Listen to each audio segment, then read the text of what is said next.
नमस्कार, आज आपण पाहणार आहोत आळूवडी कशी बनवायची। सुरुवातीला आळूची पाने चांगली स्वच्छ धुवून लाटून घ्यायची। त्यानंतर चण्याची डाळ वाटून घ्यायची आहे। त्यामध्ये चवीनुसार मीठ टाकायचं। त्यानंतर त्यामध्ये हळद टाकायची, घाटी मसाला टाकायचा। घाटी मसाला नसेल तर लाल तिखट आणि गरम मसाला टाकू शकता। त्यानंतर चिंचेचं पाणी टाकायचं आहे।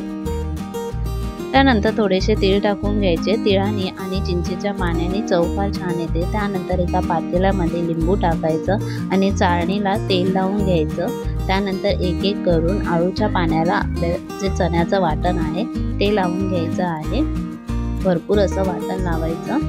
मी दाखवते त्याप्रमाणे तुम्ही करू शकता। सगळीकडे आपल्याला ते वाटण लावून घ्यायचं आहे।